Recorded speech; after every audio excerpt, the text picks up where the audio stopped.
Welcome everyone to another episode of Dynamics Corner. Brad, what's demand planning? Planning, preparation, are they all the same?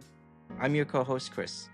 And this is Brad. This episode was recorded on February 28th, 2025. Kris.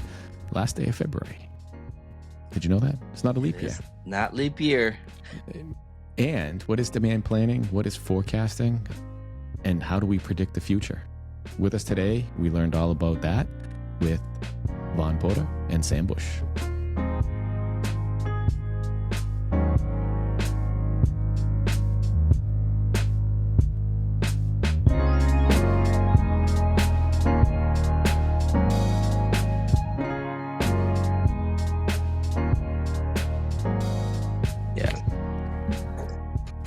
Morning. Why did I just jump in? You scared me. Who just jumped in? I just jumped out of my skin because it was like silent. I was waiting to come in, and then all of a sudden I just heard Vaughan say something, and it was like really loud. Well, listen, we come in with a bang. Really? So Vaughan, you scared her, Vaughan. You scared me to death. Dude. How could Vaughan come in so loud? He's probably one of the most soft-spoken people I know. He's Dr. quiet. Vaughan. I would call him a gentle, quiet soul. I didn't even say anything. How did I come in so loudly? We don't know. I was just thinking to myself, I'm looking at this background and I'm like, man, I've got the most unpodcastable background ever, right? Is that a real background or is that a fake Yeah, background? check. Oh, okay. Yeah. I thought you were in It's you, look like, bland. It's You bland. need color there, man. you look like you're in an asylum. You do.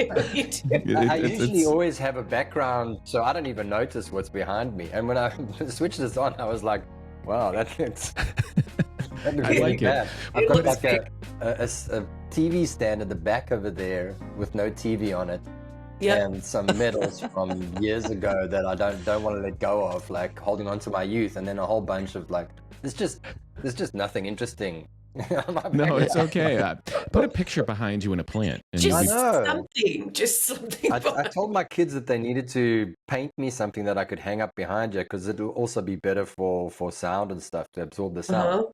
But I you can know, draw you a picture if you'd you know, like, and I'll kids send it to you. I'll wait until I die.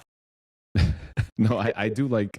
It would have been better if you had your white robe on, or your white coat, your white doctor coat Oh that you wow, wear. yeah, that would have been. Yeah, you're right, actually. Yeah. Then it would have looked like you probably had a head floating in the middle. Or you would have really looked like you belong in an My asylum. camera doing weird things. And now it's now I feel like I'm watching Silo because Vaughn's wiping off the camera like he's doing the cleaning. That's right. Did you? Okay. Did you? Cleaning. Why have I I'm got this line down the obsessed middle with of Silo. my? It's so weird. What's going on? Oh, so Oh, you, you're- Sam, you've watched Silo too, yeah? I just started watching it. I'm almost done with season 1. Oh, okay, How we're not did gonna I- say anything. We're not gonna say Sure. anything. All I'll have to No. say is it is amazing. I started watching it. I binged season 1 in a day, binged season 2 in a day. It was when I was sick, so it was very Yeah. easy to do. And now I'm halfway through book 2 because as soon as I finished the series, I started reading the books. There's 3 books. There's Okay. Wool, Shift, and Dust. The books are just as good as the show. Okay. not better. well, adding to my Libby app right now. Excellent, excellent. Let me know what you think of them. What did you say? Silo. Silo. It's on Apple TV. Okay.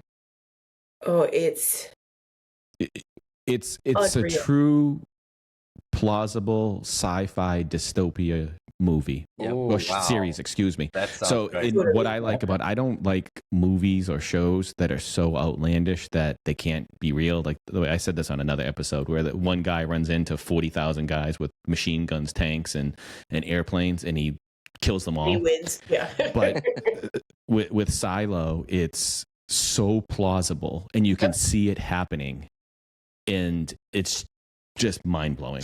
yeah. Yeah. Oh yeah. So- I'm on the Severance train right now as well. Oh, I finished Yeah. that. Same. Oh wait, Episode came out last night instead of tonight. So It it's did? already out there. Uh-huh. Okay. I the have to new, watch the it. new episode. Okay. I'm on the Let's check it Severance out. train. Severance is really good, but it's slow. For some, Very like to, it's very slow, but it still keeps you drawn in, and it's Uh-huh. good. Uh-huh. Oh yeah. So I love sci-fi anything at all. Like read it, watch it, into it. But this, I'm like, ooh, severing your brain from the workday sounds interesting. That I would do is. I was thinking about it, and it didn't really hit me until they did one of the scenes. I'm not going to spoil it because it's the plot of the show. If you read it, you can see it. But when the woman was on the elevator and she got on the elevator, then got off the elevator, I'm like, they have no memory other than getting onto an elevator and getting off of an elevator, and they have no recollection of sleep or time outside of work.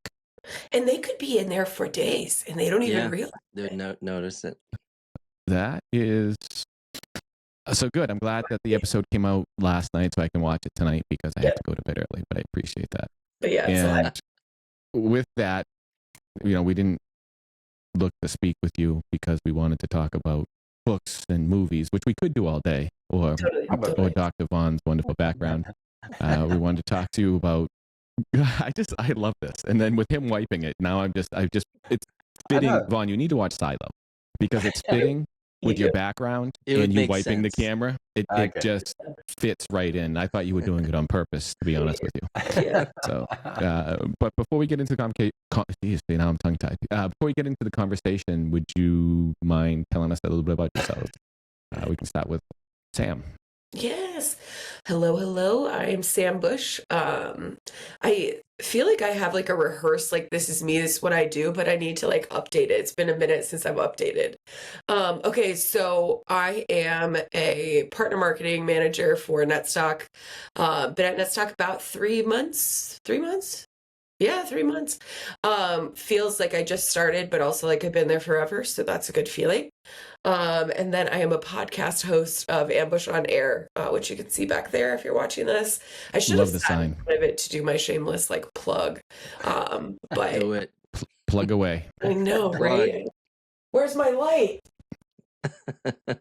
Better when it's on, right? Okay, I have a podcast light that has like 50 settings, and it's the most hilarious thing on earth. Wow, that's pretty cool. But That's either awesome. way, based in Columbus, Ohio. Been in marketing about 15 years. Not California. Not California. As much as you would think, I am a Midwesterner. That's me. Oh, excellent. Dr. Vaughan. Dr. Vaughan, I'm a channel account manager at Netstock. I said yesterday to somebody that I was talking to, I've been with Netstock since God was a child. I think I was employee number 7, and we're probably around about 300 employees now worldwide. So I've been with the business for a long time. Crazy? That is nuts. Yeah, like 11 years. And I've had different roles in the business as I was going along, from channel management to kind of start off with sales, solution consultant. I've ran a sales team in South Africa while I was there, and I've moved into the US business about 2 years ago that I started in this region. So I've come here as a channel manager, and we're focusing on building the channel and reviving the existing channel that we had, and building better channel relationships with our partners. So that's kind of why I came across, and we have started building a team here in the US to do that, and internationally actually. Don Martin, who heads up the channel in the US, has been worldwide, has been building the channel team in all of those regions that we're at. So yeah, I'm kind of one of those guys when you start off with the bootstrapped startup, IT startup, and everybody's doing everything, to getting to a point where we have to kind of like try and specialize in certain areas where we can add value rather than do everything like we used to. So it's been quite a journey with Netstock. It's now owned by an investment business in the US, and that's the reason for the expansion over the last couple of years, maybe since 2020, last 5 years or so. The investment's wonderful. And I have one question for you. ¿Cuánto tiempo has vivido en México? ¿Cuánto? ¿Cuánto tiempo has vivido en México? ¿Cuánto tiempo Mi español es muy malo, señor. Oh, whoa. Okay. We won't say that then. Lento, lento. I have no idea what you said. No, I did it's take okay. Spanish, but that was a long time ago. It's okay. Mi vivo en Mérida para 2 años. Okay, you answered the question. Mi vivo en Perfect. Mérida para 2 años, sí. Thank you. A bit So- slow, but I'll get there. No, well, if you immerse yourself in, I'm assuming they speak Spanish in Merida. Well, that's really been the problem. I'm on 502 days on Duolingo, so my vocab's good. I understand the way the language is put together, and I'm learning that pretty well. But I'm not immersed in speaking, and that's why, like, if I take what you said and I break it down, or you write it down, I'll be able to answer it straight away. But I have to try and process that in my head as we're going along. So that's what takes so long, right? And it's all because I'm not speaking Spanish to people. So I don't pick up the words. If I read, I'm fine. If I listen on Duolingo, I'm fine. But when I speak to people, I start missing things because I'm not used to hearing it. It's strange how that works sometimes. Mhm. But I thought you'd be immersed in it in your day to day. But I guess if He you're like me and you travels all never, the time. Yeah, you never leave the That's house like, is either. he I've ever always home? been, yeah, that's No. what I say. I met my neighbor the other day. He said to me, He's "Oh, never home. I hear you're always in America." I was like, "No, actually, I'm up in my room most of the time. I maybe travel once a month." But he knows my wife's chatting in Spanish to him, and he sees her all the time and the kids, but he doesn't think I exist, or he thinks that I'm in the US all the time, right? I was like, no, I spend most of my time here. I'm just in a room, speaking to partners and working, right? So I know that life. I Yeah. always tell myself I could just get a small one room place and I'd be fine because I spend most of my time sitting at my desk. I'm either at my desk, sleeping, or in the kitchen. yeah. And the office has 90% of the time, the 10% of the time is in the other places. Yeah. So Netstock. Can you tell us a little bit about Netstock? So, well, I'll go back in history again because I've been around for so long. But Netstock, the founders of Netstock, and one of them was a friend of mine. That's how I was employed. He was the kind of like the brains behind developing the software. They had built businesses doing inventory planning and optimization for many years before that for big corporate multinational businesses, and they had like a team of consultants that they would then deploy into these businesses, and they would spend years there helping them optimize their inventory with whatever the methodology was that they were selling. And this went on for many years. Our CEO, or at that point our CEO, was in Chicago. The developer was in South Africa, and there was an engineer in Australia. They had all worked together previously in the businesses, and they'd split up over that period of time. And they decided to start this business called Netstock. And the idea was really to take the methodology that they were using and the consultants the consulting businesses that they were running, and taking the functionality and the methodology and building that into the software, and then taking that software to small and medium-sized businesses rather than working with the big multinationals only. And the idea really was to get away from that whole consulting bit. It was also to be cloud first, remote first, which was unheard of in 2010 when they started. And yeah, that's how we started. We built software, started selling it to some of the businesses in South Africa. They obviously had a lot of contacts in South Africa with businesses that they've been working with. Got a few customers, then reached out to contacts that they had in Sage in South Africa, was introduced to Sage in North America. And a couple of years in, roundabout when I was employed, had signed an agreement with Sage in North America to white label a product called Sage Inventory Advisor, and that was our first kind of channel to market with that product. So I was employed at that point to look after Sage in Africa and the Middle East, and some of the guys came over to the US and started working with Sage here in the US, and that was our when we originally started building the business. Since then, we built, obviously in Australia, where the engineer was, they started building a business there. The US was going, I was looking after South Africa with our CEO, and we eventually then also employed people in the UK. And so we kind of got to the point where we were covering all territories across the world. And then around about maybe 7 years ago or so, we thought the business through Sage was starting to slow down, and we felt like we weren't growing at the pace that we needed to. We were looking for investment, obviously, as a tech startup. That's what we were hoping for. And we decided to go directly digital marketing. We built a whole digital marketing part of the business, went direct to try and get more customers, integrated with 45 different ERPs and systems that we could get to try and kind of diversify. And we did pretty well at that for a while. And then I think maybe 2 or 3 years ago, we started thinking a bit more about getting back into channel and how we, because in the end, specifically for an application like ours, it's ERP dependent. So the best way to market really is channel. So in the last couple of years, there's been this kind of swing to get back into channel and build, maybe not over 45 different ERPs, but at least the top kind of vendors in the US and internationally, and then grow from there.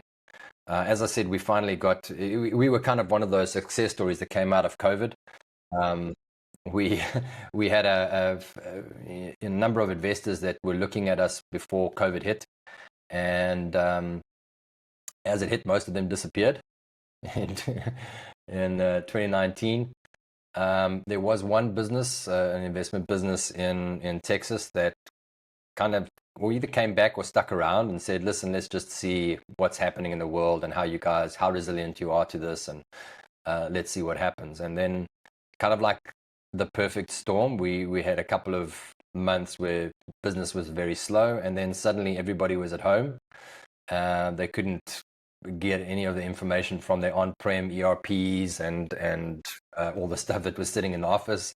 The supply chain was a mess, so they needed something to be able to plan better and try and figure out what was going on with supply chain.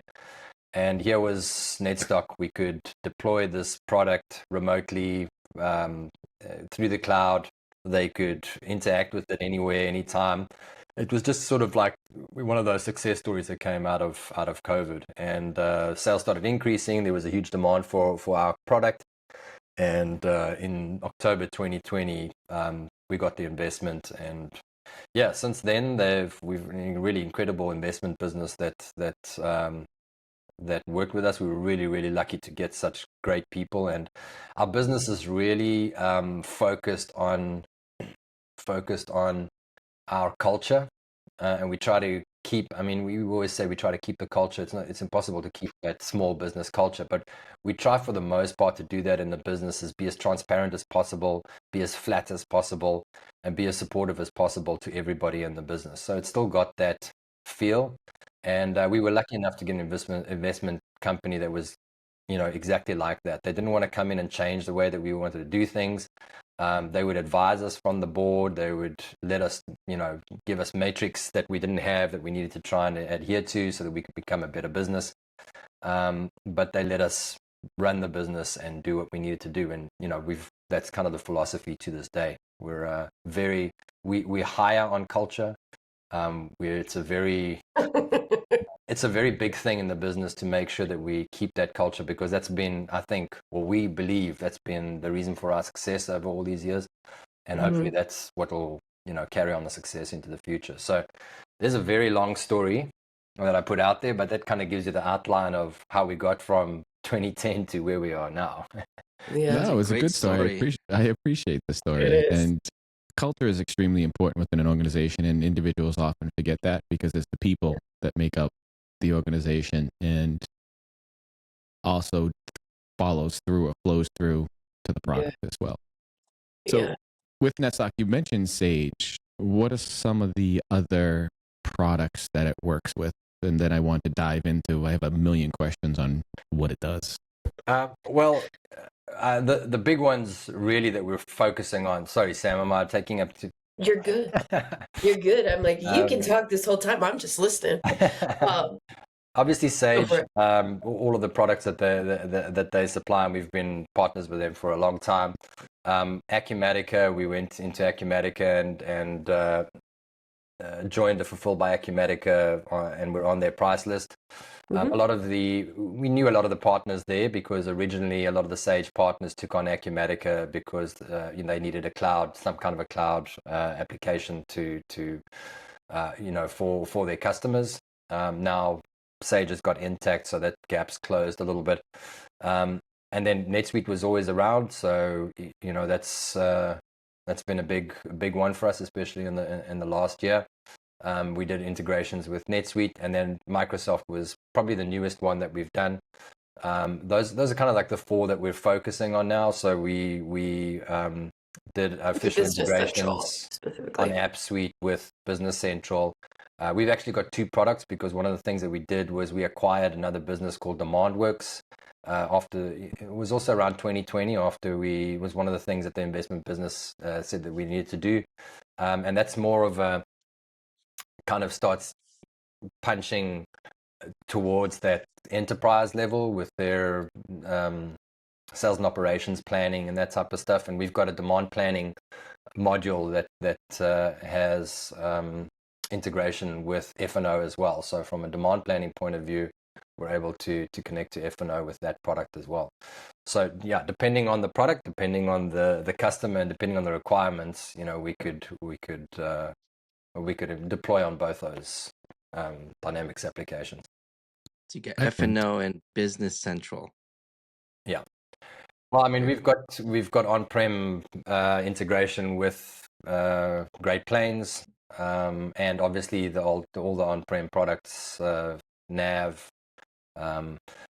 AX. I think they would have to create. I don't think we've got scripts for those, but people would just create files, and we would consume those and do the work that we need to do. So throughout the Microsoft stack as well, we could connect. And one of the great things about that is that when there's a sort of a migration path for any of those to any of those other products, they can kind of take Netstock along. So you can start off at GP and eventually get onto I don't know, Dynamics or whatever the other product is. They can take Netstock along. We retain all of the historical data in Netstock, and one of the big things that when you move from one ERP to the next is that people think that you can take all your historical stuff along, or they end up accessing both ERPs to get that information. We retain all that historical data because we use that in our forecasting engine to do the demand planning and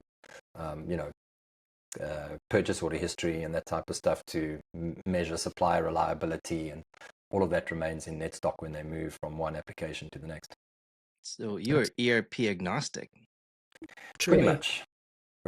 That's excellent. And for Business Central, you had mentioned you work with both the cloud version or the online version of Business Central.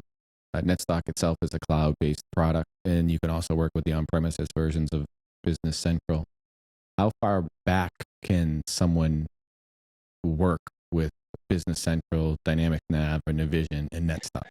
Well, which versions do you support? In essence, I don't know the version numbers, but I can tell you. I'm trying to think about how far back we integrated with that. It was many years ago that we integrated with Nav and GP. So, and it's a pretty simple integration. We just read information from the database, create flat files in a folder, and then send that up via secure FTP to our site, and then consume it that way. So it's a very simple kind of integration, and we can change those scripts if required, if there was changes to the database. But I don't know if there'd been major changes to the stocking information that we require in the databases for Nav or GP through those versions. But I know we've got some really old Nav customers and old versions that we can integrate with. So I don't think that should be an issue. Excellent. But as far as Netstock is concerned, I like the integration because then you can have integration with anything if you're importing the files. I could have some other system, so there's a lot of flexibility there, which is nice. Who or what type of business is the target for using a product such as Netstock, what you have in your offering? Well, I think originally it started off being the really small businesses. We started off wanting to kind of be the spreadsheet replacement, and saying that, I mean, everybody kind of says that, but there's some really big businesses that are still using spreadsheets to do their planning, which is pretty scary. So the idea really was to create a purpose-built application that would automate a lot of the processes and a lot of things that people were doing in spreadsheets to try and calculate, forecasts or classifications or, whatever they needed, or what the order should be, when they should order, all that type of stuff. And that was really the driver, because in small businesses, a lot of the time the owner is the planner, is the marketer, is everything. So having an application that would do all the heavy lifting for them and then just give them the answers and let them go, okay, I'm okay with this, or I need to fix this and let me have a look at that.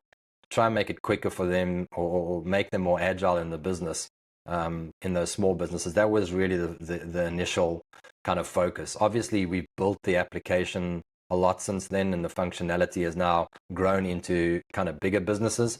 And then with the addition of that Demandwidth business, which we call Netstock IBP, that now basically closes that gap from medium-sized business to enterprise as well. There's overlap between those products. So really anything from small mom and pop business, I think complexity really starts coming in when there's manufacturing involved, or there's distribution involved. There's more than one location. Trying to plan thousands, or let's say 100 items in one location might not be that difficult to do, and we could do that in a spreadsheet, right?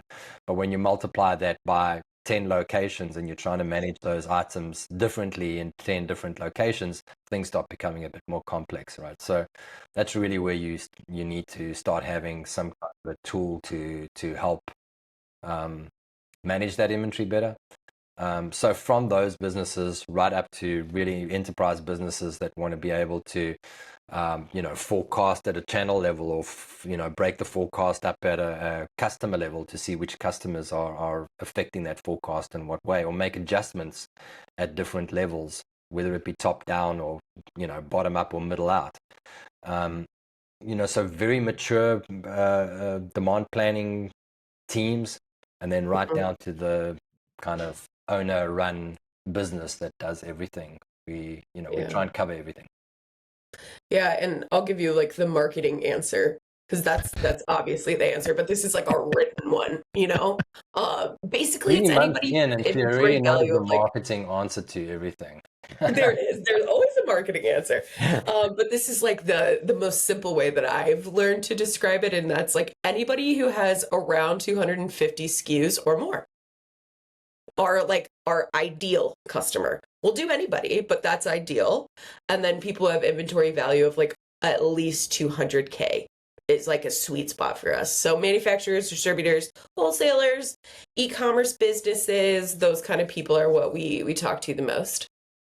But again, like Vaughan said, we can do the smallest of small to that mid-market size business, how we kind of classify it. So business from 10 to 200 million in annual revenue is usually like our best fit for kind of our average deal. Excellent. So with small to medium-sized businesses or enterprise business, your SMB and enterprise market you can cover, which is good. It's good to have a wide range. And I'm assuming there's different functionality that you can utilize based upon your scale of use. And thank you for putting in an ideal number of SKUs.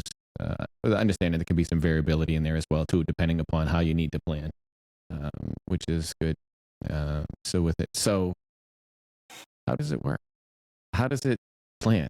So it's a business, an SMB or enterprise business that needs to plan its inventory, and you're planning procurement, planning and forecasting sales, and what else is going on under the hood in there? And then or what is it trying to solve exactly? Like for small businesses, SMBs.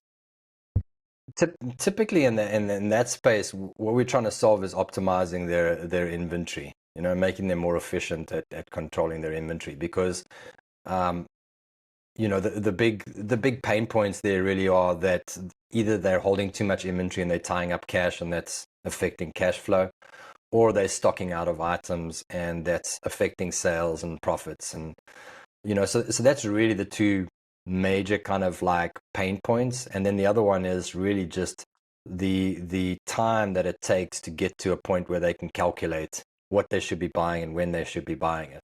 And that's usually, like we said, the forecasting in a spreadsheet, trying to figure out what the min-max level should be on the items, trying to know when to trigger an order to make sure that you buy in time, you don't buy too much or you don't buy too little. And that's the hard part. That's the heavy lifting that we try and automate, and that most people are trying to either do with some functionality, native functionality in an ERP, or in combination with spreadsheets and things like that. Because ERPs aren't built to plan on inventory. We always say this thing about when we talk to customers, how much inventory do you have? So I have this widget. How many of that widget do I have? I've got 10. Okay.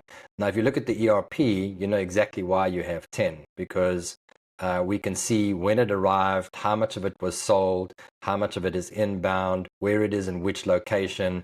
Now, that's what an ERP does. It gives you the factual information about that item, and it tells you what you've got and where it is, right? So now you know that. But how much should you have? And that's really the trick. Should it be 10? Should it be 20? Should it be 5?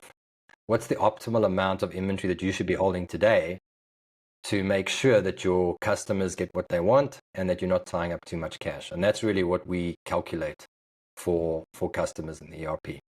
And then what we do is we project that day by day, 365 days into the future, to say, well, this is what you should have today, and this is how it compares to what you have in your ERP, and this is what you should have tomorrow, and that's how we think it's going to compare to what you will have in your inventory tomorrow, taking the forecast or sales orders that are due or whatever it is into consideration, or inbound purchase orders. This is what we think your level is going to be based on what we see in the ERP, and this is what it should be tomorrow, the next day, and so on and so on. And then we plan against that to say, how do we get from where you are to where you should be?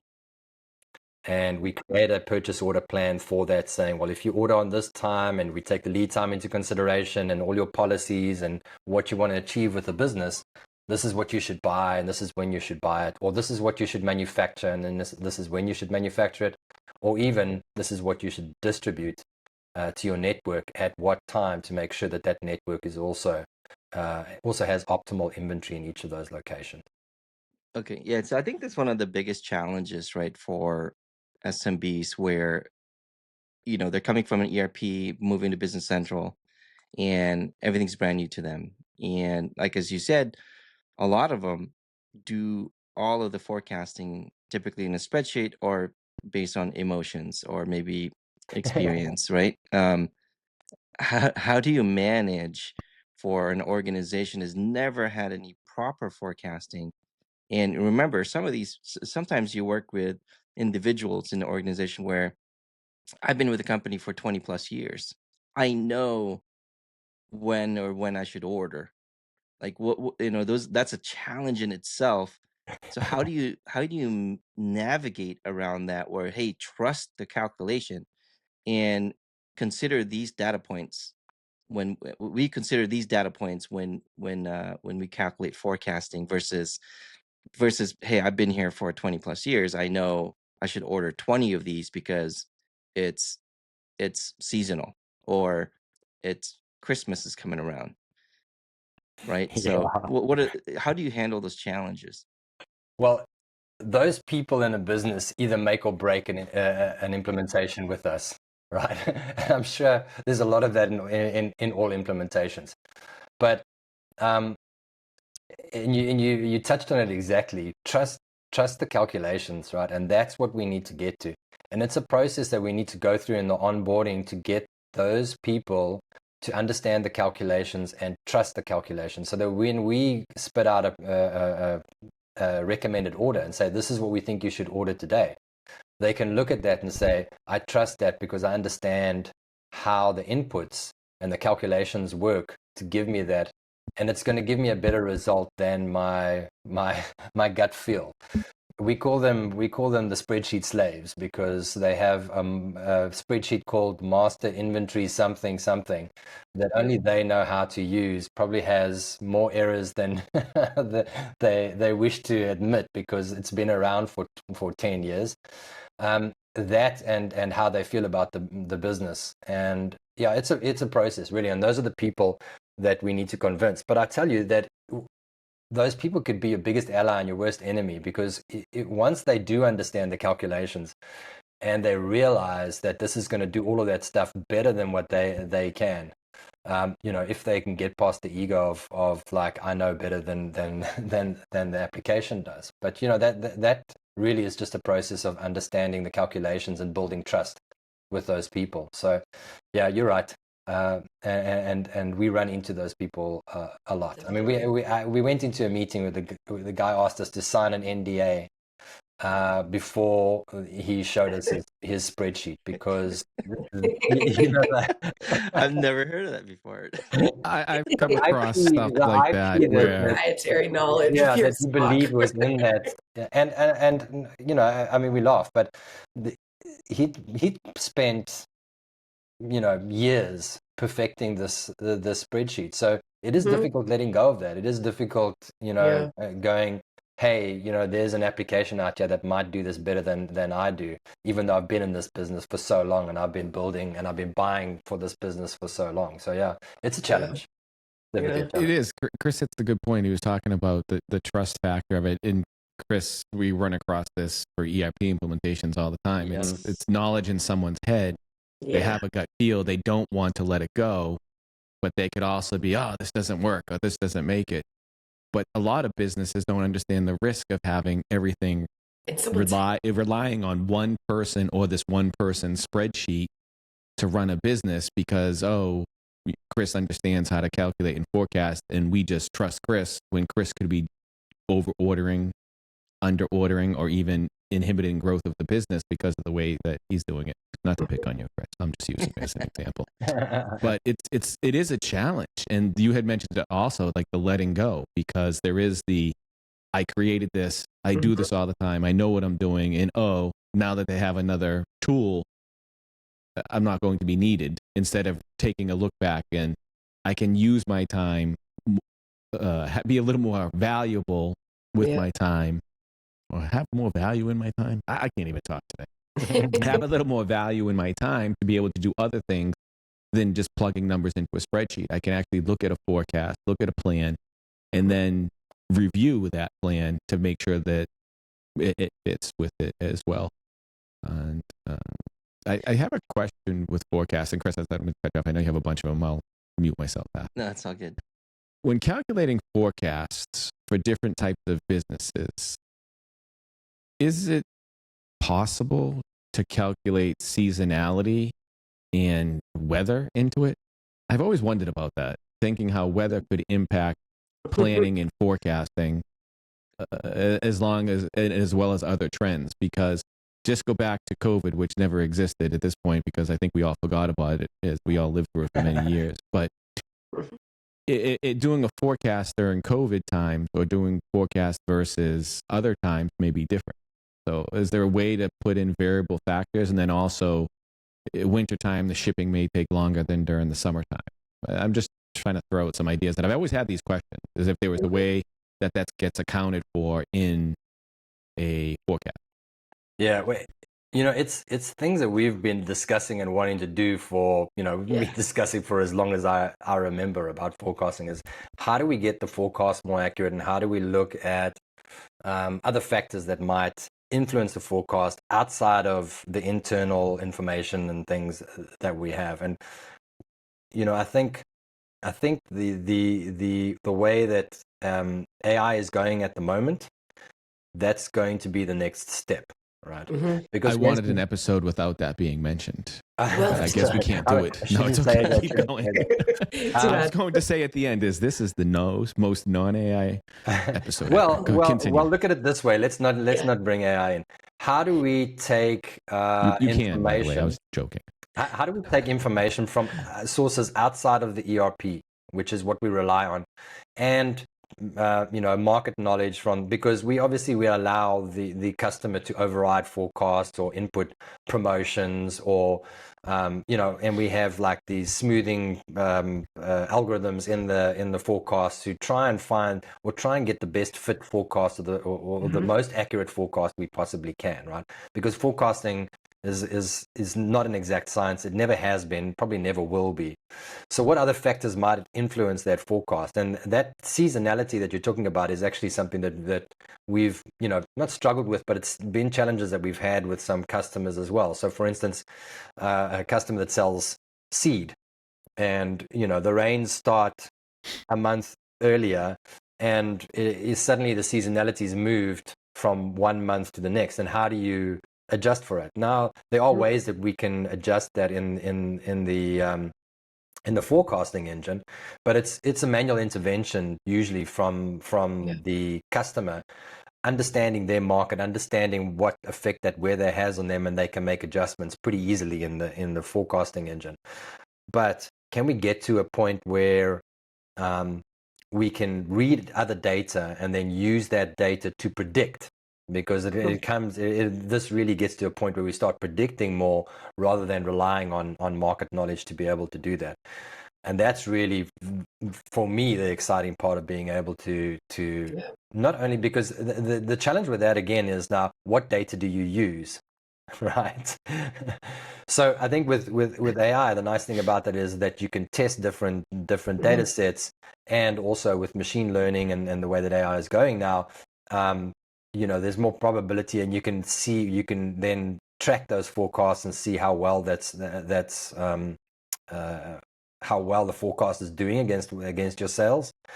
But yeah, it's not something that's it's something that we've been discussing for a long time, and I'm quite excited about being able to get that into the forecasting. But yeah, it's still a long road to go, because what information is actually valuable, what's the right data for your business, what's the right information to be looking at.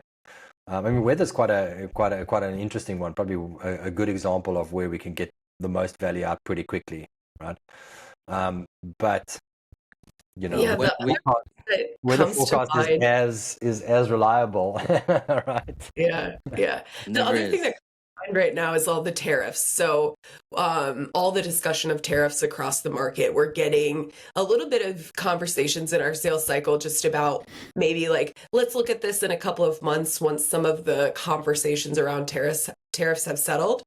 So one thing that, this is again a little marketing plug, we're doing a webinar about tariffs and how our AI tool can kind of help you adjust quickly, whether it's, in the moment of a big crazy change, or managing the manual side of it now.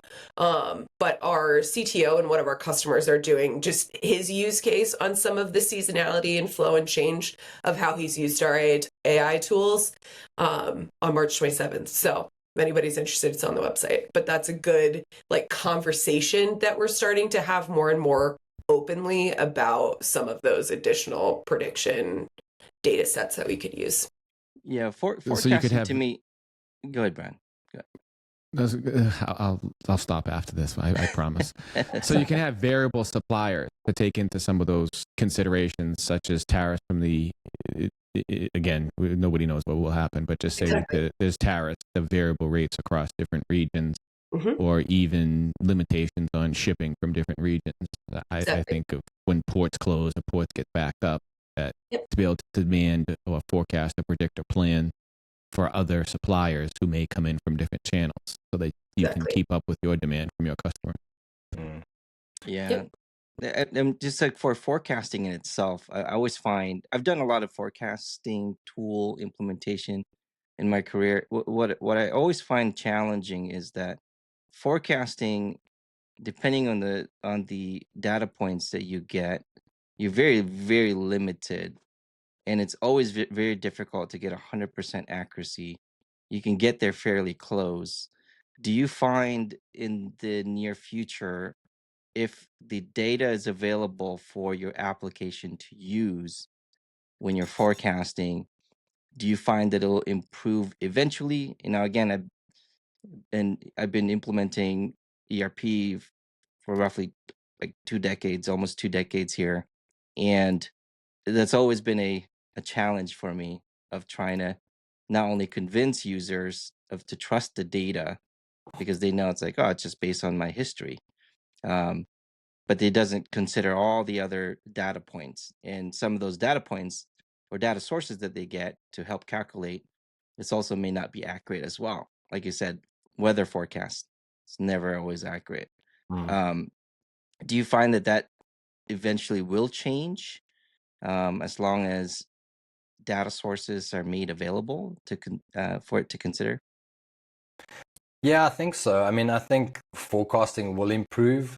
How much it'll improve is kind of left to be seen. But I think there's so much more to consider. Like forecasting's never been 100% accurate ever, and I don't think it's ever going to be, right? It's what you do with that forecast and how you manage that. So are we managing the forecast errors? Are we looking at that and saying, in the application, what we do is we look at the average error over a period of time, and we look at things like whether that error is over forecasting or under forecasting, and then we use that in a calculation to allocate a risk to the forecast, because there's a lot more things that affect that forecast. It might be an erratic sales item. It might not be seasonal, or it might be seasonal, but there's not enough information to see the seasonality. There's all these things that could help make that forecast better. But it's in being able to understand how risky it is to forecast that item. And then what we do is take that risk and we use that risk to calculate optimal safety stock. So if we see that you're over forecasting, and that means you're probably buying more than we're doing as well as we can with the forecasting, but we're still over forecasting and buying more than what we should. We're probably holding more inventory than we should be, than we need to. We're probably not going to stock out. So we automatically decrease your safety stock calculation based on that. So we look at inbound and outbound risk all the time. So forecasting is just one part of it to get to that optimal inventory level. Yes, we want the forecast to be as accurate as possible. We work really hard at getting our forecasting engine and all the settings to make it as accurate as possible, but we know it's never going to be 100%. So now we take the error and we say, what's the risk of us getting this right? And based on that, how much do we need to up the safety stock or drop the safety stock? So if we're under forecasting, we're going to be a risk of stocking out. We increase the safety stock to try and overcome that risk. And then the same with your supply risk. So we look at your purchase order history. We say, okay, on average, we look at all the purchase order history. We do some calculations to see if they've like blanket orders and orders that are completely out of scope, and a whole bunch of stuff to get that as accurate as we possibly can. And then we look at your average lead time to get an item. So yes, we're going to get this item in 3 weeks, but on average, we can see with the purchase order history that it's coming in 4 weeks. So you're at risk for late delivery on average by a week. We'll increase the safety stock based on that risk. So we're not fixing the problem with the supplier, and maybe that's up to the customer to go now speak to the supplier and say, hey, is this lead time supposed to be 4 weeks? Should I go to another supplier and manage that supply risk? And the same on the forecast. Can we better forecast? Do you know something about this item that you can input on market knowledge, or like you said, weather, or that type of stuff to try and get this more accurate? But getting a forecast another 1% more accurate than it was, I don't know if that's going to be that revolutionary in the planning kind of realm. It's what you do with information and how you get to a point where you're calculating the optimal stock levels, and making sure that they don't stock out, and making sure that they don't. The other thing is classification. So now you've got an item, and you're really struggling with the forecast, but it's a low volume, low value item that's not really contributing much to the business. How much time do you want to spend getting that absolutely accurate, right? Whereas if it's one of the most important items in your business that's running your business, you want to be investing your time and your money there to make sure you get that right. So there's so many sort of aspects to getting to that point, not just the forecast. The forecast is just the initial input. And yes, the more accurate the forecast, the better the planning is going to be, because the better we can plan again. If we know what we're going to be selling, obviously we can plan better. But there are things that we do to kind of mitigate the risks of that forecast not being 100%. Yeah, that's those great points, and I appreciate you sharing that, because it's always been a struggle, even with my conversation with clients, where they're asking, how can I trust this is going to be 100% accurate? And I'm like, well, I can't really tell you it's going to be 100% accurate.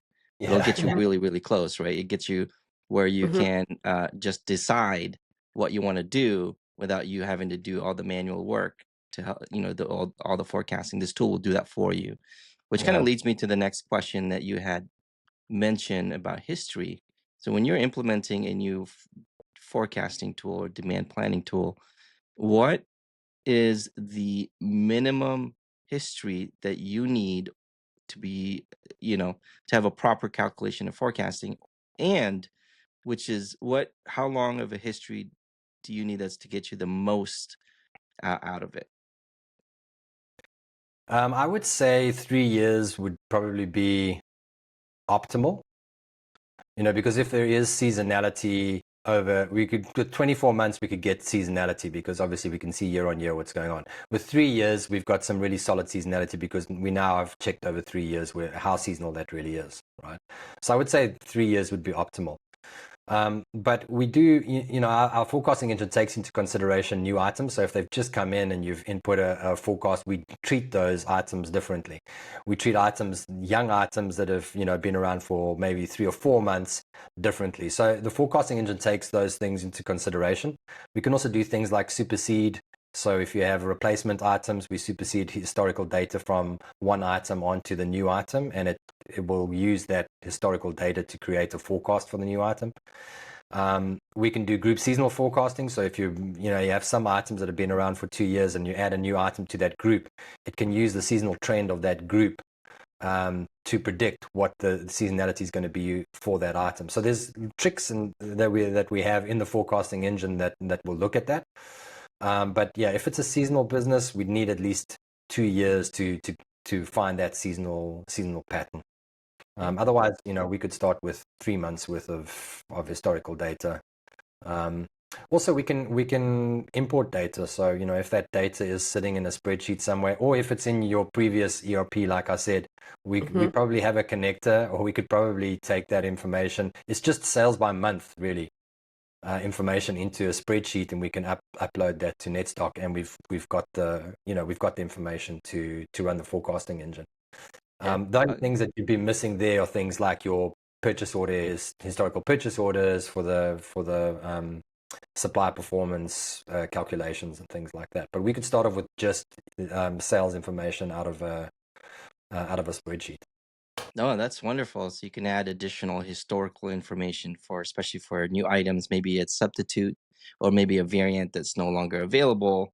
Because one of the common things that I see too, where when someone implements or migrate to Business Central, they have different item numbers for different colors. When in reality, in Business Central, those are sort of variants or versions of the same product. So it sounds like you're able to calculate those as well, or at least combine them. So, which kind of leads me to my next question. So, how long does it take for an organization to fully trust the application that's going to forecast for you, so that people like Sam can go on vacation, right? Be sitting on the beach. It's like, it's going to work. I trust it. It's forecasting properly. I have orders coming in. Sam, did you do anything while you were on the beach? Did you log into Netstock? I did not do a single thing.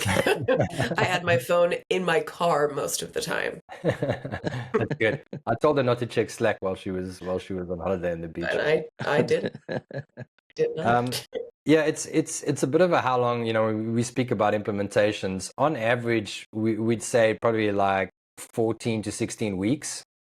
Maybe a couple of hours a week to get there. So it's not like a full-time job. You could do it really quickly. We've had, people get into it, and small businesses that were really eager to go, and do it in like a month, right?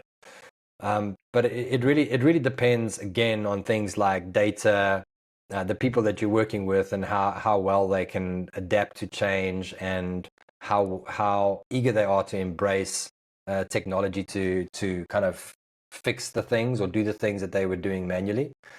But yeah, that's kind of like our average is around 12 to 16 weeks. Of course, it's an ongoing thing. We've got learning, we've got a learning academy built into the application, because one of the things that we wanted to do with, as I said, with Netstock, when we started with those small businesses, is we wanted to educate them on inventory methodology. Right, so built into the application, apart from having tutorial videos and blogs and tours and things in the application, and also we've got in-app support through a chat. There's the learning paths that you can go on to understand more about inventory planning, and you can even certify as a Netstock inventory specialist through our learning academy. So it's really about ongoing. We want our customers to get better and better at what they do. We're one of those businesses where we're quite lucky, because the ROI is in your face every single day. Every single day we're telling you where your inventory is, how much of it is tied up, how much of your cash is tied up, what your service levels are, where you're stocking out, where you're holding too much excess every single day. So if you see an improvement on those dashboards, you can see straight away what the ROI is. So it's kind of in your face, and we want people to get better and better and improve their inventory planning, so that they sort of become. We want those spreadsheet slaves to kind of become the heroes of inventory management in their business, by using the tool rather than the spreadsheet that they've been working on for so many years, and kind of trust. So I wouldn't say blindly, but have so much faith and trust in, right? And that's, yeah, what we're trying to achieve. A lot of people don't realize that, especially for organizations where they have high volume of inventory or high moving inventory, where a lot of their cash really is held up in inventory. And so if they don't get, a handle of that becomes detrimental, because all it takes is for one bad season. Now you have all this inventory sitting there, not knowing what to do with it. So Yeah, so we actually we did, and we've been looking at ways that because we've got about 2,500 customers worldwide. There's always been this discussion about what could we do with, we have a lot of data from small, medium-sized businesses, and what can we do with this data to help our customers, or gain insights on what they're doing and how they should be doing it. So last year, for the first time, and we're going to be doing this every year, we released a benchmark report where we went and anonymized all the information. We did some interviews with, like, I think 300 customers. We did a whole bunch of information that came out in that benchmark report. One of the things that came out in that was that around, was it 38, I stand corrected, I think it was 38% of small, medium-sized business, 38% of their inventory was excess. So if you think that you could, a lot of cash. yeah, you could that's take a lot of cash. That's a lot, right? And the bigger the businesses got, the worse it got. So at the more kind of like enterprise levels, it was as much as 42%, right? Wow. And if you think about the cost of cash now, which never used to be an issue, but now it's a pretty big issue, right? And warehouse space, labor, all of the costs that go into holding too much inventory, it's a big problem. Even though they've been better at, and we've seen that they've actually been better at managing inventory and managing the demand side of things, there's still 38% excess. Now, that alone, if we could take 10% out of that 30%, 38%, right? If we take 10% of your inventory and reduce your inventory by 10%, I mean, you'd be the hero of your business for sure. Like, your financial director would just absolutely love you. Right? Yep. And that's kind of what we're trying to do. We're trying to get those planners to be able to do those type of things in their business, really make a difference, really, because we were a tech startup. We were a small and medium-sized business. We understood those businesses. We were also all trying to do everything we could with very limited resources, right? And look where we've gone. And we want to be able to support those small, medium-sized businesses to do that as well. And how are they going to grow? They're going to grow, and the inventory is the biggest thing in an inventory business, right? That is, you like they say, it's either your asset or it's a liability, and depending on how you manage it, right? So, is it an asset or is it a liability? But it is the biggest part of your business. You need to manage it as well as you possibly No, can. it's important. The cost of inventory sitting on the shelf is expensive, and it's not only because of the cost of the product, but it's also the shelf space. A lot of individuals don't realize that. If you can, again, as everyone had alluded to or mentioned, forecasting is not 100%. If forecasting, it's not even just with inventory, forecasting anything. Kris talked about the weather. You can forecast anything. It's not accurate. It can't be 100% accurate because there's always external variables, so you have to do the best you can. But when it comes to inventory, using a product such as Netstock to help with the demand planning and the forecasting can help you minimize the cost of the inventory sitting on the shelf, both from a real estate point of view, which is important to take into consideration, as well as having dead inventory or inventory that's not turning. Yeah, so that's extremely important. Sam, how do you market all of that? How do you convince your new buyers of why they need, as young entrepreneurs to running businesses, to use an application like this, where you know how that goes, right? They could research themselves and like, I can use this tool. Yep. I think it's interesting. So I actually don't sit on the marketing team. A lot of people don't realize that. It's new for me. I sit under channel. So we have a whole marketing team that focuses on most of those challenges. But I think that the sweet spot for me is making sure that most of our content out in the ether is very self-service driven and very like millennial focused and ready, because we're seeing a big shift in our target buyer, just like everybody, where our buying committee is becoming younger and younger, and we have less of those people that are, I've been doing this 20 years and it's in my head, therefore I'm good. You have this like new young blood coming in and saying, I don't want to spend my vacation looking at my demand plan, so I need a tool like this so that my life is easier, right? So those are the conversations we're starting to have on like, how do we shift our go-to-market for that more driven focus and less of the, we've been on GP for, 30 years, and now we're looking to move to Business Central, but Bob doesn't want to change his mind about his spreadsheet because he's going to retire on the spreadsheet, right? Like, he's ready to retire in a year. He's just buying time. But you're getting that new person come in, regardless of age, regardless of whatever, with that change management spirit. So we're seeing a lot of that shift, which is the highlight of my marketing career for sure. It's a big shift, and it's important to realize that generationally, the generation that grew up with the cell phones, that grew up with the internet, that grew up with the searching is now the ones that are primarily making decisions. Exactly. I say primarily. There's different businesses at different stages. It's every business is different, so it is a challenging from, not to turn it into marketing, from a marketing point of view, to go back to Bob, like you said, who has that spreadsheet, who's like me, who remembers the cell phone being invented, who remembers the Netscape and Internet Explorer war of a browser where everybody else just grows up in.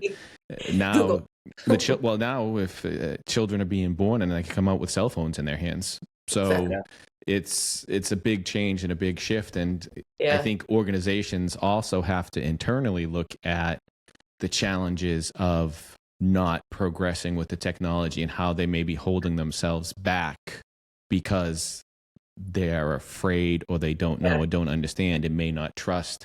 I think you said Bob. Who'd you say, Bob?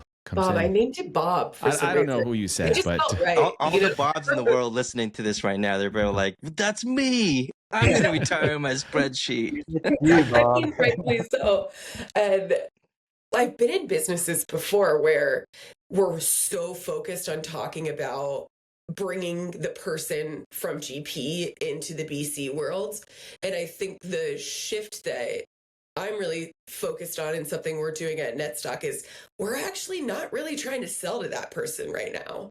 We're happy if they come to us, but that sales cycle is a lot harder than someone who is coming in trying to make change in their business as a newcomer. right? That like entrepreneurial spirit that Vaughan talked about with kind of our culture plays into how we sell as well. We're looking for the similar spirit in our customer profile as we are ourselves, right? Like it's a lot easier to sell optimization and forecasting and that, trust the system and train the system to someone who's ready for that instead of someone who's like, I like my basic stuff. I like it the way it is. This is easy, right? So that's what I see from a shift for us. I have a saying for that as well, because those sales are difficult and they're challenging and your probability of success go down. Exactly. But I say to everybody, sometimes no business is better than bad business. Agreed. Because that is something that I learned very early on in my career, that sometimes walking away from those types of deals, now that we're shifting from demand, I don't mean to shift from the demand planning point of view, but it's important to realize that sometimes walking away from a deal or a transaction, doesn't even have to be ERP implementation. It can be anything. It could be cutting someone's lawn, for example. If it's a challenging task or a challenging deal, it's better to walk away than have it go sour or have issues or contention issues or challenges, because the other thing that follows up with that, a happy person tells one customer, a happy customer tells one person, an unhappy customer tells 10. The internet. They tell the internet. Yeah, Yes. that's a good one. All of the self-service people listen, like me. I heard that saying, or I had that saying long before the internet, by the way. Ooh, wow. Ooh. This was back when young Brad started out, when we used to literally have to put stuff on a CD. I'm not even going to tell you. I'm dating myself. We used to use floppy disks. Floppy disks. I knew you were going to say that. I remember when we used to install the Vision on a floppy disk. Wow. So, but it goes to the point that, like you just said, Sam, that's where I take all that into consideration, because happy people just are happy and miserable people want everyone else to hear and share their misery. So everyone should also take that into consideration when they see some of this stuff. Right, I just want to say that version that you installed with the floppy disk, we probably don't support that version. We don't. Unless you have historical data in there that we could. That's the I'm version sure we the don't. data. I'm almost certain the data has changed since then. So, and if somebody's still running that, you probably don't want to work with them anymore. Yeah, you don't want to be in business. They're not on our list of target. Yeah, that's definitely not. Which leads me to a question that Brad had mentioned about, happy or unhappy in users that are using the product, where you're providing them, here's the forecast, here's what we think it's gonna what you need for your inventory. You should start ordering these to make it on time, or to get here on time. Do you find, and I don't know if you have this data, do you find that people tend to make changes to what you've given them? Like, what is the percentage of users changing the data because I don't trust it, I'm going to change it, maybe a couple here, there's a few percentage here, versus we're like, I trust it, I'm just going to go ahead and release those purchase orders?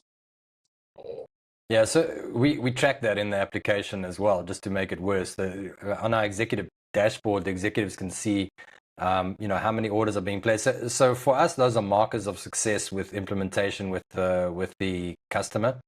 If they're downloading our recommended orders as they are and making very few changes to those recommended orders, then that we know that that's successful. Right. If we see that they stop downloading orders, which means they're creating orders themselves in the ERP, or they're changing orders quite a lot before they send it through to the ERP, then there's a problem. We always say there are three things. It's not the order that needs to be changed. It's either the forecast, or the policies, or the data. Right. And if those things are managed properly, then you're going to get a really good recommended order, right? Because we're going to take everything into consideration and calculate. That's what we do, right? We calculate an optimal order.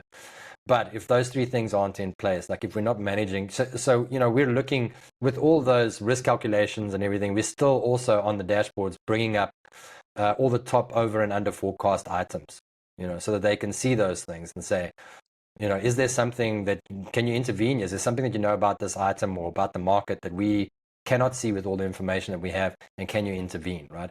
And we have these exception lists everywhere in the application, because we're always trying to, again, with these small and medium-sized businesses, trying to make them as effective as possible in as little time as possible, right? So where are the top problems that you need to deal with your forecasts? Make sure your policies are set up, and we've got a data purity dashboard that tells you, these items aren't connected to a supplier. These purchase orders are overdue from 2 years ago, or sales orders are overdue from 2 years ago. Clean the data. So we're constantly looking at those things, and if you manage those things, it's just a calculator in the end, right? Mm-hmm. It's going to take all of that information and it's going to spit out an answer like a calculator does. But if the inputs aren't right and the settings aren't right, it's not going to give you as accurate an answer, and that's really what you have to manage. But again, this is the process of teaching people to trust the application. The nice thing about it is, it's so visual. That you could go down step by step and see every single part of the calculation and how we got there and why it's doing this, and so it starts becoming so easy to interact with the application. And if there's something that's wrong on the purchase order, go into the item and have a look at that item. We've now got AI capability that actually, when you go into the item, you hit analyze, and it'll give you a whole breakdown of that item. It'll basically analyze that item and come back and say to you, this item is overstocked. You have 2 purchase orders on the way that's going to increase that overstock. Can you cancel those orders? Or this item is going to stock out in 2 weeks' time. You've got a delivery due for 3 weeks, so you've got a week that you're potentially going to be out of stock, and because of that, you might lose X amount of sales. This is a really important item in your business, so you might want to expedite the order, or even buy from another supplier, source locally, to mitigate that risk of that stock out, right, or the potential stock out in the future. So it gives you the ability to very quickly get to the problem areas. We even have, with the AI assistant, an opportunity engine, which now goes and looks for the biggest problems in the business, and then puts them on a dashboard for you and says, hey, these are the 15 biggest problems we see in your business today. Can you, go deal with 5 of those? And, it's about these incremental things that we do to better the business, so that, again, eventually your inventory reduces to what that optimal, or as close to that optimal level as possible. And at the same time, we increase the availability to make sure, and the stock turns, to make sure that you're turning that cash faster, and that you're servicing your customers with the items that they actually want to buy, and not tying up your cash in items that are, not important to the business. This is why you're the doctor. I have one more question for you. I don't know if this comes into play, but I've worked on implementations. I was thinking, you're talking about the orders. I've dealt with individuals that had orders 10, 15 years old, and they tried to use it to manage customer forecasts.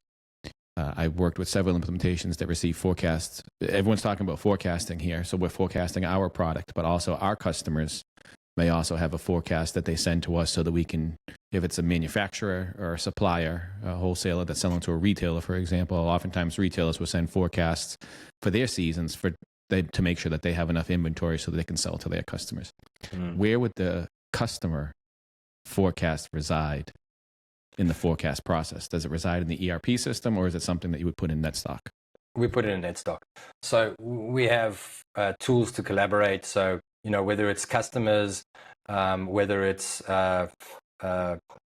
product owners, whether it's salespeople for different regions, they're able to input their forecasts, and we're able to plan against that. So, it could be budgets, it could be anything, any forecast that you want to import, and we can have that all on the same screen, and the planners can then work. This is where this S&OP kind of integrated business planning and all that type of stuff comes in. This kind of takes it to the next level now, where finance is going, we need to increase our top line by X amount, or margins, or whatever it is, and then input all of this information, marketing information, customer forecasts that are coming in, and then decide on a consensus forecast at the end. Based on all of these forecasts, this is what the final forecast that we're deciding on, and then let that then drive the supply plan and the inventory optimization from there. So Yeah, that's really, and as I said with the IBP product, there's a demand planning product there called Pivot Forecasting, and that's exactly what it does. There's collaboration, there's scenario planning, which you alluded to before, and saying, if the tariffs hit, or the port closes, and we can't get items from that port, what other scenarios can we build just in case? And then let's action that scenario if it happens, or we stick with this plan that we have right now. So you can do different scenarios as well in that planning application, and then depending on what what the situation is or what happens, you can then action different plans. We're looking at doing that. You can do that with the demand planning, the IBP product, and we're looking at a digital twin for the well, I said the low end product, but the original inventory advisor product, the Netstock product that we have. So yeah, all of those things we want to be able to take, and the more information we can bring in for people to do better demand planning and sales and operations planning, the better for us. Yeah. We're seeing a big trend with people wanting to forecast by customer and by channel as well. Like you say, like whether it's big box retail or whether it's online, there's different behaviors, different strategies in each of those, and then also different inputs depending on whether customers are giving you forecasts or not. And then on the other side, being able to give your supplier a forecast, right? Can we plan?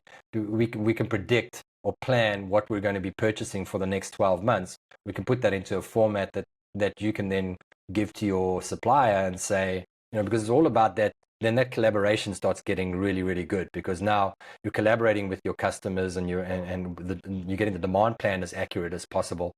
We always say demand planning is a process. It's not just a forecast algorithm, and I think that's what we've been talking to all this time. Like, we're trying to get the forecast as accurate as possible, but that's just one step in the demand plan, is getting that base statistical forecast going. Now, how do we intervene? How do we plan better against that base forecast to get to a forecast that's right for our business? And then that's going to drive the inventory planning right through to the supplier, where now we're planning with the supplier and we're saying, this is our forecast for the next 12 months of what our offtake is going to be from you. Can we ensure that we have this stuff on time for these amounts of items at this time? And that'll help them with their manufacturing and their planning from their side as well. So giving a forecast or receiving a customer forecast is kind of essential to that sales and operations planning process. Sounds like a lot of planning, which kind of leads me to my next question about, for an organization to get the most out of their business central and, utilizing those tools, what is your advice for a company or organization that's ready to jump into bringing in a demand planning tool? What is your advice and to get prepared or to start planning? What should they be doing now before even getting into the demand plan? Because again, in the past, sometimes actually Brad alluded to this, where when you have bad data, or maybe it was you, Vaughan, you have bad data and your forecasting is inaccurate because you're feeding it with the wrong information, and then you got to go back and then massage the data that you got and then send it out and see what comes out. What's your advice for an organization about to invest in a demand planning tool? What should they do now? Well, I think data is probably, and this is during that 12 to 14 week process, or however long it takes. Like I said, how long is a piece of string? The biggest part of that is data, right? Because for us to be able to help you understand how the calculation works and produce a recommended order that you trust, we need to have, like I said, the right data, the right policy settings, and the most accurate forecasting we can get. So the forecasting engine does a lot of that kind of heavy lifting itself. It even has the ability to do things like smooth out peaks in your historical data and troughs. If you were stocked out for 15 days of the month, there were no sales during those 15 days, your forecast is going to be understated. So we need to be able to, and we can automatically make adjustments for those things to get as accurate a forecast. So I'm quite confident that we're getting as accurate a forecast as we possibly can. with the forecasting engine if you set it up right and you do the, all the rest. The next thing is the policies. Now, the policies, we're going to sit and discuss that with you, and you're going to decide. And those policies are usually set on how important the items are, right? So we want to invest more in items that are high value, fast moving items, less in items that are not. So we can get that balance of inventory, and we're investing in the right items, which are turning the inventory faster, and we're making more profit, right? And we set policies against that. So once we've sat and done that and aligned those policies with what the business is trying to achieve, that again, those two inputs to the application are now there, and the calculator's working, right? And then the last part is the data, right? And I think that would be the biggest thing. And I actually had a conversation with a partner about this, and we were talking about how do we better prepare a customer for what's going to be required from a data point of view, right? Now, we have a data purity dashboard that picks up all the things that skew out. And that also, again, it's one of those things that are never going to be 100%. We know data's never 100%. And I would say to the customer, go and clean your data before you input this application, but then you'd never see them again, right? So we have very specific things that we look at. And I mean, there's a whole lot of touch points, but I can tell you the three most important things in that: overdue sales orders, overdue purchase orders, okay, and items connected to a supplier, right? Because if you have an overdue purchase order, we think that there is stock arriving today. It's overdue from 2 weeks ago, so we're expecting it, and tomorrow we'll expect it, and tomorrow we'll expect it, unless that purchase order disappears, right? Or it arrives, and we are now stocked, and we can carry on with the planning. If there's sales orders, we see that there's firm demand, and we're saying, hey, we've got these sales orders that need to go out to the customer, so we need to purchase more inventory because we've got firm demand, right? So we're buying more than what we need to. And those things will skew what that purchase order looks like. And then when they get to that, we can't really train people to trust that process if the order is coming out wrong. So those are two things that are really important when it comes to the way that we calculate to get to that order. And then the third thing, obviously, is we don't know which supplier to plan against if you don't have an item connected to a supplier. So I would say, off the bat, those three things, if we could have that as clean as possible when we pull in your data, that process would go a lot quicker. And then from an internal point of view, from a process point of view, that's just change management. And I'm sure you guys deal with this all the time in ERP, probably more than what we do, because we're really only touching one kind of department, which is your purchasing and planning department, because you guys are touching every single part of that business when you roll out an ERP, right? But it's change management. We're 100% going to take this on. This is what we want to do in the business, and you need buy-in from the execs to drive it down and say, hey guys, this is the tool that we invested in. This tool, we trust that this is going to work. Netstock's done a great job on selling to us. And we need to implement this in an application. And then we need somebody to drive the process, what we call the Netstock champion, which is going to be the person who takes responsibility for that project working. And then at a lower level, the people that we need to work with, the people that are on day-to-day basis, are going to interact with the application. And that's just, the usual project stuff. It's like we need buy-in, we need commitment to get it done. We need the data as clean as possible. And we need people to engage with us and train and learn. But, those are kind of like the usual suspects when it comes to implementations, right? Does it forecast people going on vacation? Well, people can go on more vacations if they have the forecast.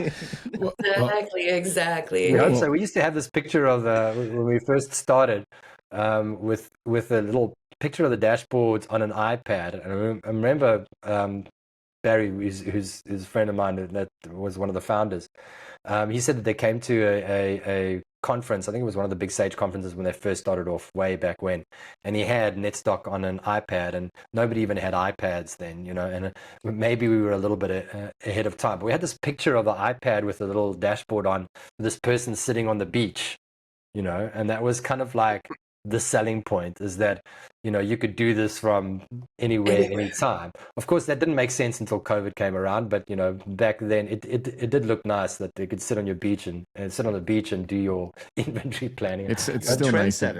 It's still nice and something to do. Well, Vaughan, Sam Bush, I get it. Ambush, Sam Bush. Sambush. You say it fast. I like it. I got it. Vaughan, Sam, thank you for taking the time to speak with us today. We really appreciate your time and sharing all the information that you shared about Netstock as well as other things. If anybody has any additional questions or would like more information on Netstock, or they would like to see some of the other, I'm all tongue-tied today, see some of the other great things that you do, what's the best way to get in contact with you? Sam, we'll start with you. Sambush. Ambush. For me, it's LinkedIn. You can find me, Sam Bush, or Ambush on Air is my podcast. Or you can email me at sam.bush@netstock.com. Mr. Vaughan, sir. Yeah, I would say the same thing. Reach out to me on LinkedIn. Because I'm from the old school, I don't have my surname, but it's Vaughan at netstock.co. We hadn't got to that. We had too few people in our business to worry about name and surname. That's good. That's how you know you're an OG, I guess they say. The OGs. The single names, you're an OG. Well, thank you very much again for taking the time to speak with us and sharing us about Netstock. And we look forward to speaking with you again soon. Thanks for having us. I really appreciate it, guys. All right. Ciao. Thanks, guys. Thank you, Kris, for your time for another episode of In the Dynamics Corner Chair. And thank you to our guests for participating. Thank you, Brad, for your time. It is a wonderful episode of Dynamics Corner Chair. I would also like to thank our guests for joining us. Thank you for all of our listeners tuning in as well. You can find Brad at developerlife.com. That is DVLPRLIFE.com. And you can interact with them via Twitter, DVLPRLIFE. You can also find me at matalino.io, matalino.io.